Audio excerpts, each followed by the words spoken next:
There is an endless sea of podcasts about entrepreneurship. Talking about it, but not living it. We live it every day. This is Inside the Wolf's Den, an entrepreneurial journey with Sean and Joni Wolfswinkle, talking about real estate investing, but also encompassing general subjects in regards to owning small to medium-sized businesses. And of course, all the struggles that business owners must overcome to be successful. This is Inside the Wolf's Den.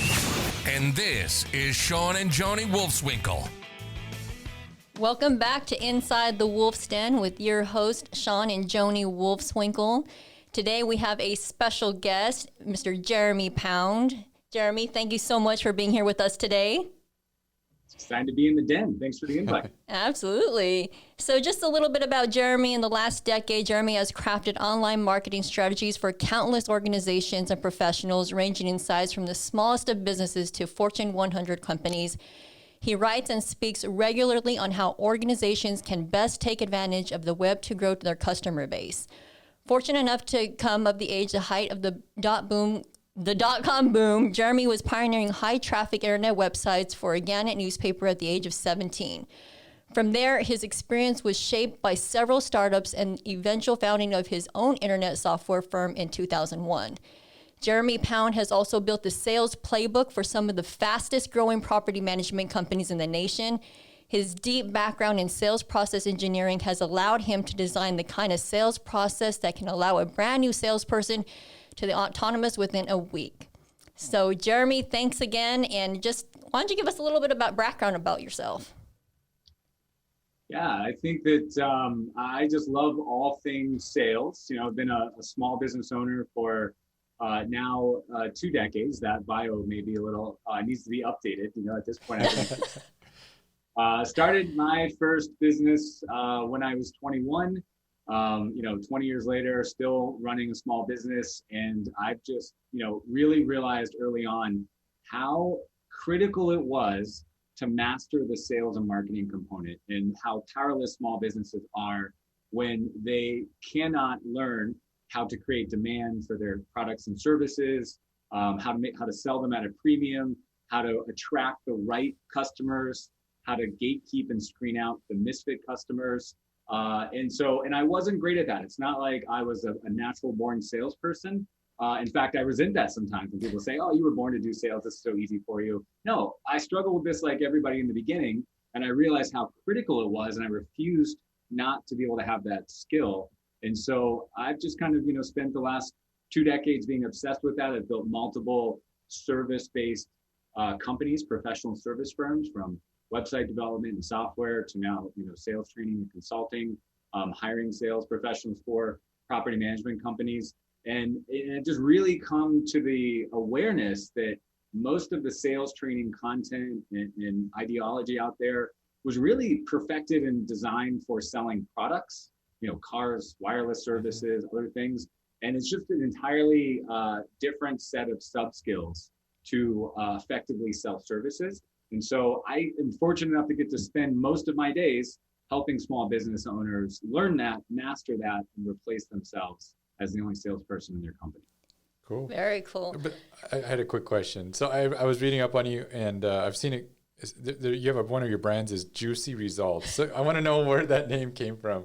Yeah. I got a great story for you on that one. I was running a web development service company in the financial crisis, and there was just a lot of things wrong with that business. I think that I always try to be open and candid about the failures in business, because let's be honest, you learn a lot more from that than you do from the successes.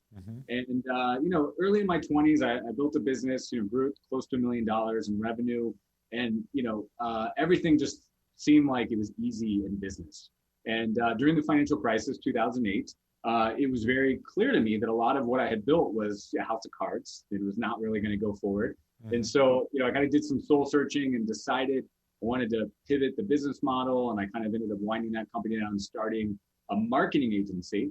And I went to all my clients who had hired me and all my business owner friends, And I said, tell me about your challenges with marketing and what you're trying to do. And it occurred to me that after interviewing like 50 people, and you guys may respond well to this, there's two things that people really cared about if they were going to hire a marketing agency. One, they wanted to be really proud of the work. They wanted to look good. They wanted to have a really good image. And two, it actually had to bring them new business. And so I partnered up with a design company that had Juicy in the name. And we started this new marketing agency. I said, what do all small business owners want in their marketing? They want it to be juicy and they want results. And so we That's actually true. call it juicy results. Very cool. That's awesome. So tell us about RentScale and what the company does and the power behind that company.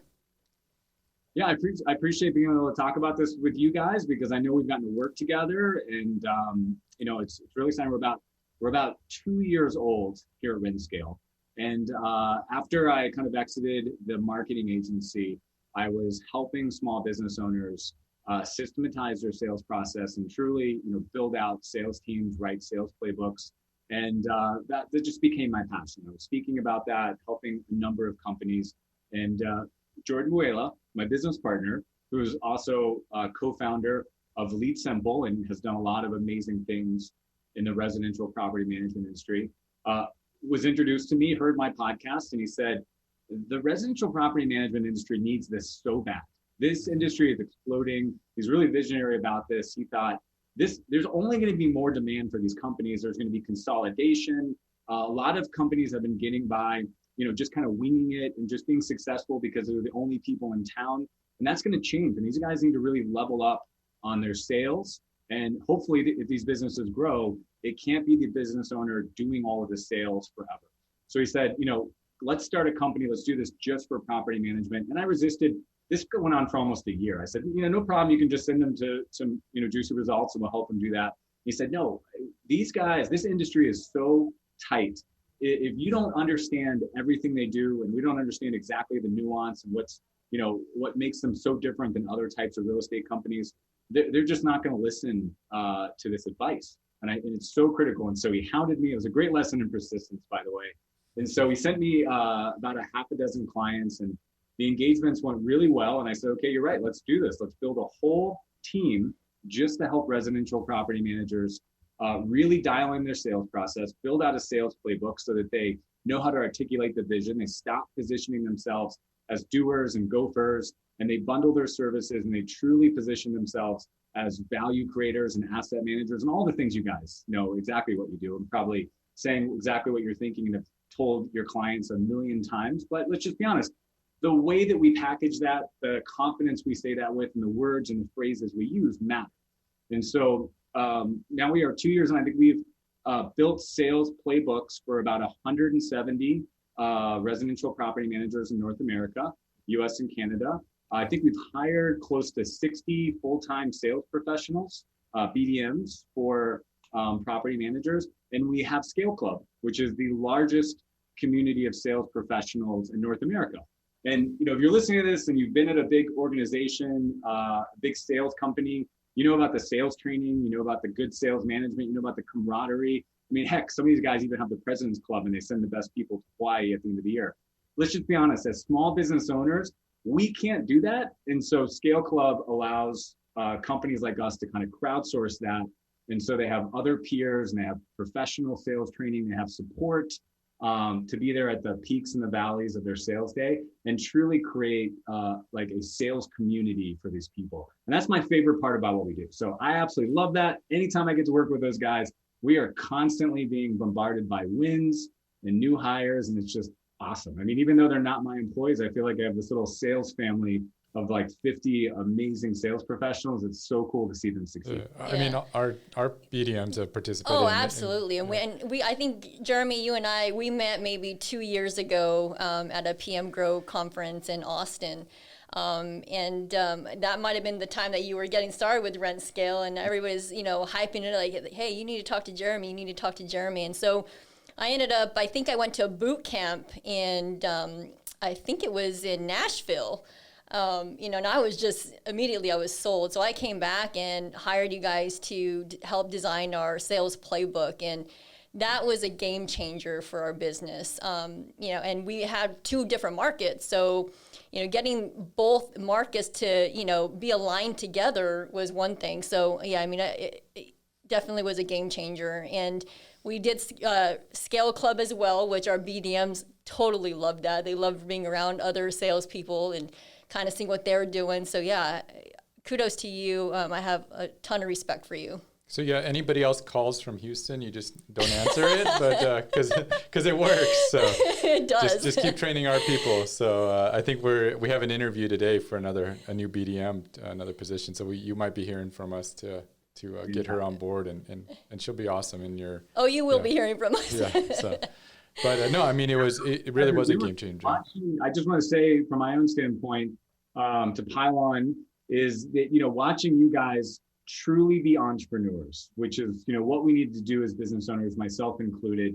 I just know there's been levels of success in my own entrepreneurial life, and there's a very short period of time where we need to be doing it all ourselves. Right? Mm-hmm. At some point, we need to invest in our team, and we need to invest in our systems. And I just got to say, watching all the businesses you run and the complementary nature of all of these, I'm also a fan. It's just great to see you guys treat it like a business that you care about. You don't neglect it. You don't expect everyone else to do it. You're passionate about it, but you truly are treating it like a business. I think it's a fantastic model that I've used, dozens of times at conferences on sales calls about what I want to see entrepreneurs doing in property management. Yeah, I mean, it was.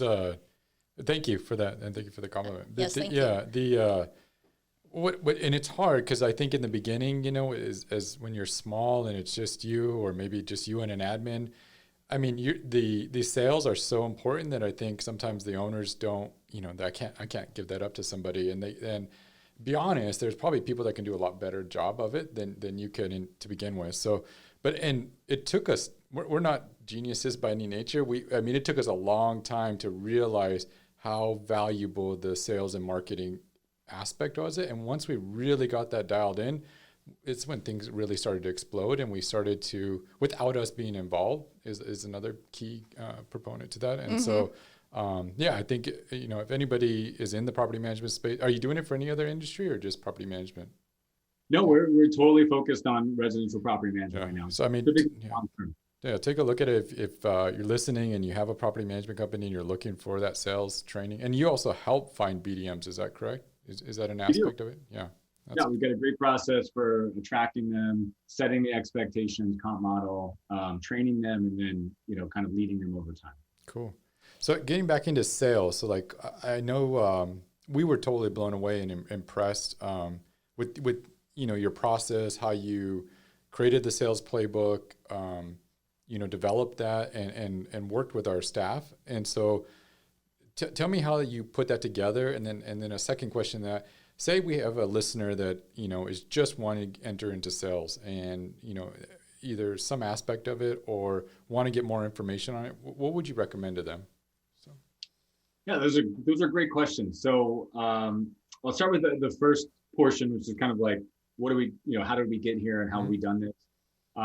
It's no surprise to you, but I'm sure you have various parts of your business, Sean, that were like completely, only I can do this. There's no system for this. I'm never going to be able to find someone to do it. And then you do, and then it's never the same. And then you move on to another point. And so, if a prospect calls you and says, hey, can you explain to me, how you manage my funds and distribute those funds and take care of the financial reporting, you would never say to them, well, we just have this great girl, Sally, over in accounting, and nobody really knows what she does, but she's just amazing at it, right? Like the owner would hang up and just right. And it's the same thing with well, how do you do a maintenance request and what's your responsibility and my responsibility? You're like, well, can't really tell you that, but Sam is an amazing handyman and it always just somehow works out, right? It's just laughable. We would never do that. And there's just, that's how we look at sales and most of our small businesses. It's just well, I could never really teach someone how to do it. It's just an accumulation of my decades of experience. And I was definitely there. And just like all things, you got to put yourself under the microscope. You got to come up with the system, and you got to realize that business scales when you think macro, not micro. Mm-hmm. So it's not about having the exact answer to every situation, although you will come up with that over time. It's about taking a step back and realizing, you know what, these are really the 4 conversations I have to have with every new prospect. These are really the things that they care about. Mm-hmm. At the end of the day, there's about 6 or 7 reasons people really buy my product, you know? And just getting clear with that, it's hard work. It takes time. It's not impossible. It's not genius work, but it's work and it's hours in the day, and it never seems important. And so, you know, one of my mentors, Jack Daly, says, the only reason any business I've ever been a part of didn't grow is that they prioritize the urgent over the important. And the businesses that grow make time for the important, even when they're not urgent. Right. And so I think that, you know, just kind of systematizing your sales process, building a playbook, coming up with a consistent way to greet strangers and convert them into customers, to qualify them, compel them, and then onboard them is so important. But there's nobody calling you every day with a fire to get you to do it, right? So you just have to make the time to do it. So I just want to share that because I feel like that is just a microcosm of everything in business that we always need to be realizing is, you know, how much of my time am I allotting to the important versus the urgent? Because the urgent will always be there, right, but the urgent just kind of is the treadmill, right? It just keeps you in the same place. You got to make time for that important stuff. Now, if you think about sales, I can't say enough great things about sales. I know a lot of people are allergic to sales, but let's just be honest, it's a critical concept, right? So if you think about getting in sales, I just encourage you to surround yourself with people that you respect as salespeople, because there's a lot of different ways to do sales. I think sales is an amazing service. Convincing people, if you approach sales the way we teach it, which is to be a trusted advisor, to never push something on somebody who it's not in their best interest, and realize that with some distance, you're a little bit like a doctor. You're diagnosing somebody's problems. You're selling outcomes, not products. You're selling, you know, transformation, not information. You're truly trying to help people grow. Then, you know, you just show up with a lot of confidence and enthusiasm, which I think are really important. So my first, you know, there's a lot of things I can share. I can give you guys a list of books that I believe in, and some, you know, we have tons of sales training that we put out for free all the time. But I would say the number one thing to do is find a role model, because there's a lot of different misconceptions. There's a lot of misconceptions, a lot of different flavors of sales. So I find someone that you truly want to model, and then that's going to shape your journey as you get into sales. That's cool. That's so true. Thank you for sharing that, Jeremy. And now that we talk on the subject of what books would you recommend? Okay. Well, I got a whole library downstairs. That's my thing. So when I moved in, I always had a dream list to have a library, and I finally do. And it's so exciting. Do you sit in it? Do you read? Do you sit there and read? Is it like... The library is more of a place where the books are stored. I read all over the place. I mean, I do sit in there sometimes. I read mostly like when I'm on planes and traveling. Yeah. I listen to audiobooks all the time. But I wake up early. It's part of my morning routine. I probably spend the first hour of every day reading and learning new things, and that goes a long way. So if we're talking about sales, I mentioned my mentor, Jack Daly. He's got a fantastic book called Hyper Growth Sales. And that's amazing. Love hyper growth sales. The audio book is a lot of fun because Jack's like a really energetic guy. He's run like a marathon on all 7 continents and all 50 states. And wow.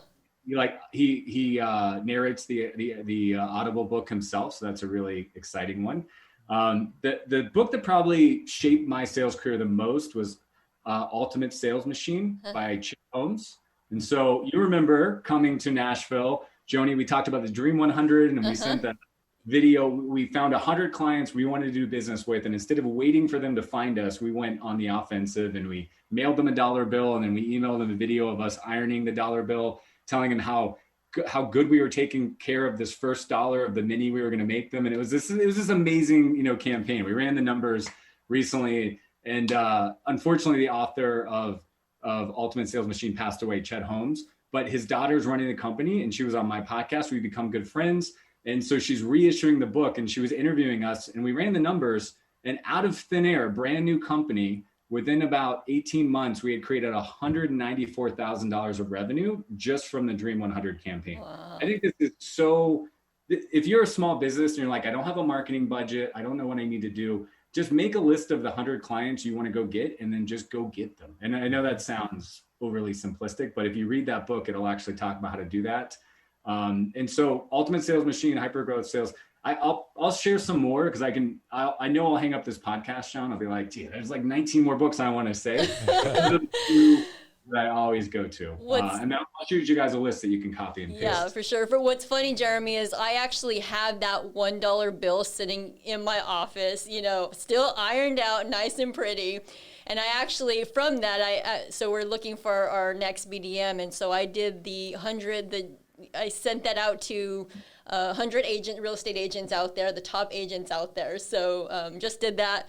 So anyway, the idea was obviously from you. So thank you for that. I love it. I want to ask you on do that. So my whole career, like the best ideas I've ever had, the most successful ideas are the ones that sound absolutely absurd when you say them in a meeting, but if you actually follow through on them, they somehow work. So just quick sidebar, it's worth sharing. When I was 23 years old, 2 years into my web development company, my last name is Pound. The name of the company was Pound Interactive, and we built websites for advertising agencies because like they didn't know how to do that yet. And so our tagline was building great interactive experiences is that it's as easy as a cake. And then it was a pound. Nice. So I went to this big conference to launch this campaign, and I flew my mom out to like one of those residence inns. She's just a baker, and she baked 300 mini pound cakes. Oh, wow. In a little with our tagline. For 7 years later, I was still getting phone calls. I was out of the business, and people were like, "I was at a conference, and I think your mom baked some pound cake." That's a mom that's a mom awesome. That's got her son's back for sure. Huge. But yeah, those ideas are the ones that work. So that's been like a real lesson to me. Like the crazier it sounds in the meeting, the more likely it's actually going to work when it comes to marketing. A question popped up that I thought would be good for you to answer. If since you deal with so many BDMs around the country, what's your model on like compensation plans? So do you believe in like all commission or a strong base with upside? What's your take on that argument? Yeah, I don't think there's one size fits all, but I know what works for us and what we recommend. I definitely, it's funny, Chet Holmes, Ultimate Sales Machine, I'd learned from him. I had different businesses in the past that were all commission. One thing I've truly learned though, is that having an all commission model does create a certain kind of relationship with the business. And that may or may not be what you're looking for. What I mean by that is they tend to look at themselves as a hired gun. I only am hired to make sales. So when you guys know our sales team, you've met them. They come to our conferences, they help create content. They do so much that helps them create sales that is not directly creating sales. And they're true team members. So they have a great base. And that's what we teach is, what are you trying to do here? Most of us are truly trying to create somebody who's going to become intimate with the nuances of selling residential property management, why we're different than somebody else. And so for that reason, I found from experience, I can't prove this, it's just kind of like an anecdotal experience, that when people are paid a healthy wage based on a market rate, that is not what they need to make or want to make, but it creates a sense of compensation and affinity for the work you're asking to do, the meetings you're asking them to come to, the training that you're putting them through. I find that successful. Having said that, these are salespeople. If you want to attract somebody who truly wants to win, I believe in a variable compensation model, which is commission-based, and it's typically exponential, not linear, meaning, if you close one or two deals, you're compensated at a per deal rate that's lower than if you close 10 deals, which is lower than if you close 20 deals in a month. And so my goal for compensation is to, politely starve out the underperformers and to golden handcuff the people that you never want to lose, right? Yeah. Without having to give them raises. It's just built into their comp model. So I'm a big believer in things with that. I got other concepts, but that's like the 30-second elevator pitch on what. No, I appreciate that. Yeah, we're in alignment with that because we, I think even to attract better talent today, I mean, in today's world, I think you need a decent base and benefits and all that than just the hungry, the guy that, because I mean, you want somebody that's going to buy into the whole company and we want quality owners and long-term relationship with them. And so I think somebody that's going to nurture that relationship as well as somebody that's going to need a base, a decent base. If I can extend one more piece of experience on that, because in addition to being, in addition to selling to and serving business owners. I'm a big part of Entrepreneurs Organization. I'm just surrounded by entrepreneurs, and it's amazing how many people say, well, I'm just going to go get a salesperson and just pay them on a commission because I got the product, I got all this. But when you recruit, you are marketing the same way you're recruiting customers. You got to say, look, you've got this kind of marketing, you've got this kind of product, right? The best salespeople have a lot of opportunity, guys. There's not a ton of great salespeople that are out of work out there. So if they're really hungry for a commission-only job, you either are offering them such, you can, let me say it another way. People that are taking commission-only jobs are going into real estate, they're going into life insurance, they're going into businesses that will pay them giant commissions or create annuity streams for them. And most of us small businesses are not doing that. So we shouldn't be trying to compete with people that are. So true. And now to continue on that, how do you keep them engaged long term? Do you have any strategy and you know, and not fall into this, you know, and maybe they hit their numbers, maybe they just hit the minimum, maybe they're rock stars, and maybe, you know, maybe it's a culture, but yeah, what's your thoughts on that? This is now we're really getting into the good stuff. We should have started here. This is where, you know, creating an army of engaged, you know, salespeople that want to work for you, that are truly leveling up and they're like surprised by their own success is something I'm so proud of. I've had that happen a few times at different companies. But for me, you know, and that's just probably my personality, but when I bring somebody on and they think they can do X and I can show them how to do 120X or 150X, it's amazing. The loyal that you get is amazing when you can show somebody how to achieve more than they ever thought. Now they're still the one doing it. You're not doing it for them and just, you know, showing them like, here's your commission because I called the customer. But when you're truly investing in them, showing them how to do that, and you're learning what makes them tick, what they're excited about. We have, this is something newer, it's something I've always wanted to do. And I've always kind of done it informally, but we're finally doing it formally this year. Everybody's got an area in life that they want to level up in our company. And I'm greenlighting as much investment and training I can get into that. So everyone's given me their goal in 2020 where they want to level up in life. Some of that directly affects what we do. Some of it's completely unrelated, but it's extremely important to them. And, you know, we just share wins with them. We encourage them. We ask them if there's something we can help them with as owners, we give it to them. If there's training they want to invest in, we greenlight it. I'm a big believer that the right people aren't going to leave you because they're growing too fast with you. And that means both professionally and personally. And that doesn't just mean money in their bank account. It means they're becoming better people and being a part of the company. And that's a big part of what we're doing. I mean, we did, you know, if you guys are EOS, you guys do the EOS, like scaling up, very similar. Yeah. Excellent. Yes. EO was founded by Vern Harnish. So I'm a big, I'm trying to think if it's back here. I don't think it's on my immediate shelf.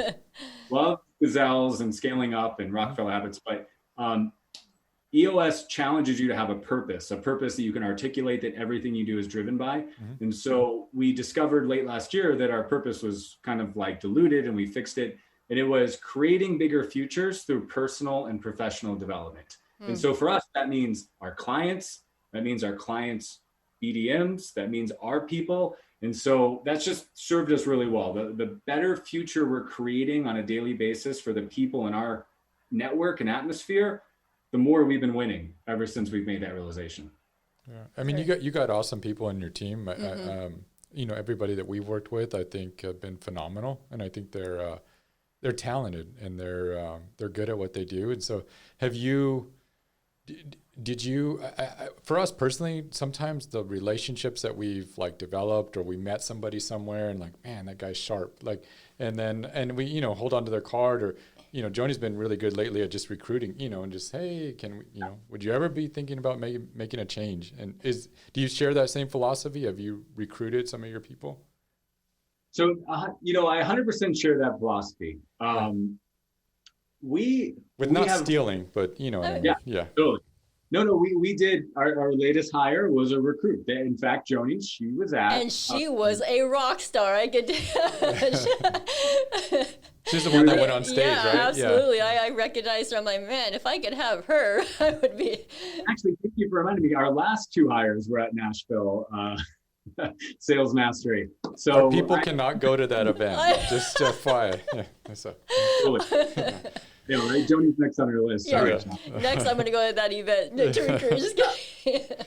But we have a lot. We have more positions to answer that question that we've just truly put out and attracted using our own process. We say, hey, like I said, to us recruiting is like marketing. Mm-hmm. We put every bit as much effort and resources into attracting the next best fit for our company as we do on our clients. And I think that's where a lot of entrepreneurs have room to grow, because I was not always that way. I was always like, you know what?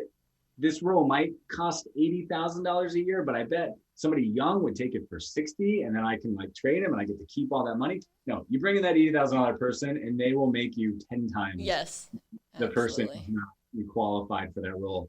So we really leaned into best in class. And it doesn't mean we overpay. It doesn't mean that we're, bringing in everybody at some ridiculous rates. It just means we're truly listening to what the market is asking for that position. And we're happy to be on the high end as long as we're convinced this person's a slam dunk. In fact, I think there's a line in scaling up about the Container Store and the retail, right? And like most retail pay minimum wage, the Container Store pays like $20 an hour.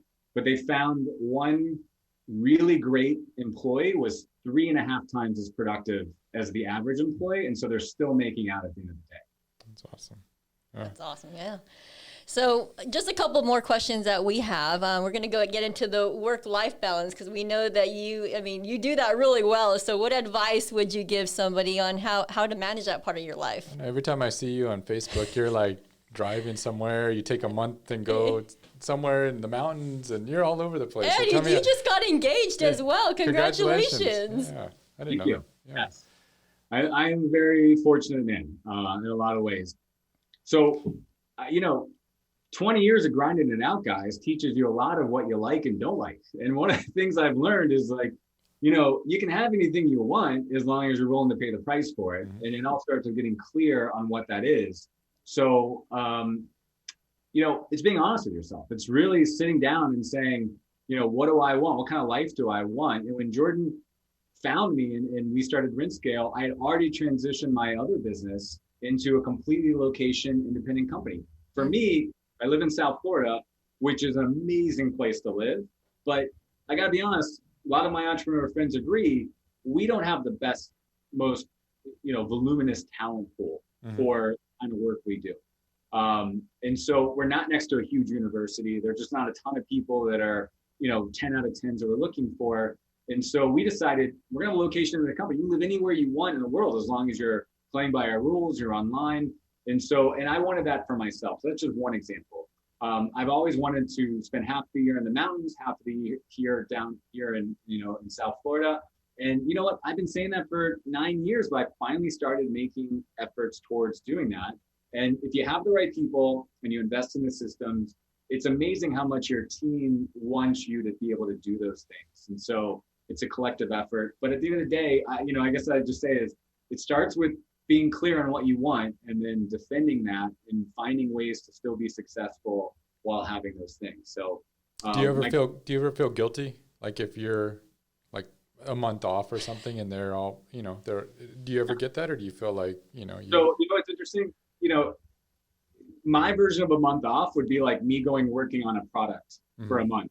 Like there's probably no version where Jeremy's going to go actually take a month off. We're like, I'll be back in a month and I'll have a whole new course and product, It's just kind of, so, there's no guilt there, but no, I mean, I try, and I'm not perfect about this by any means, but I'm trying to be aware, and I think my team would call me out on this if I'm not. I want to make sure we're all winning at equal amounts, right? And obviously, the co-founder and I have certain privileges and, disproportional results are rewards for what we do.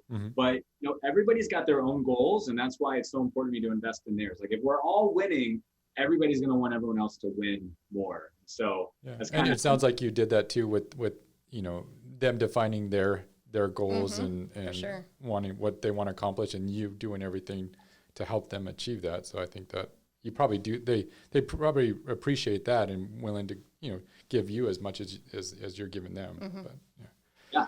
So Yeah. cool. What about any habits you formed? You know, you mentioned kind of some of them, but tell us some more habits that you formed in your life that's helped you in business or in your personal life. So, I do, yeah, I'm pretty ingrained in certain habits. I do like variety. I will say that. I think that a lot of people have this idea that, habits are this thing where now you can never wake up and decide what flavor of the day you want to follow and you have no, as you know, that's not really what it's about. Yeah. However, I said that, you follow a pattern long enough, it becomes ingrained, whether that's a good thing for you or a bad thing for you. Both of those for sure. But one thing that I've been doing for so long that I almost don't even enjoy not doing. I do it on vacation. I just do it almost all the time. Is I wake up early. I spend the first 60 to 90 minutes, kind of feeding the brain, learning, reading, just kind of like focusing on my goals. Spend the next hour after that doing something physical. I built out a nice gym in my garage, which is one of the best decisions I ever made, because if you're feeling crappy, you can be like, well, I'll just go up for 5 minutes and I don't have to drive to a gym or anything. And you know what happens? 5 minutes turns into an hour. I know you guys have an amazing time. I now realize who I'm talking to. I actually have gym envy every time I see Johnny. and we did that before COVID, and man, thank God we did. Yeah, for sure. As did I. You're right. And all of a sudden we look like geniuses because I feel like when I fill out my net worth, like my home gym is actually one of my highest assets now. Like the gym is crazy. Yeah, I went through the roof with gym equipment. But feed the mind first, then I feed the body for an hour, and it's just true. I almost take this for granted, but if you want to be healthy, guys, you got to take your meds, right? And meds is an analogy that I love, and it's meditation, exercise, diet, and sleep. So if you want to perform well, if you want to be a peak performer, we tell our BDMs this, right? Like you can't be irritable. You can't be unfocused. You gotta show up. You gotta be able to retain a ton of information. You gotta be focused. You gotta be likable. You gotta be sharp on your feet. And that all comes from taking your meds, right? You gotta be, sharp mentally, sharp physically. And when you do that, you can truly compete at a level that nobody else can. So that to me is just like the ingrained habit. Focus, sharpening the mind, sharpening the body, and then everything else throughout the rest of the day is a lot easier. I love that. And I'm going to steal that. Yeah, you need to write a book on that, copyright it. So since you started off with you do have habits, but you so it sounds like a little bit of spontaneity. Variety. Yeah, so tell me some you've done spontaneously recently. Let's see, recently. So, you talked about us living on the road for a month last year. So it was obviously during COVID, and I had been talking about finally moving to the mountains.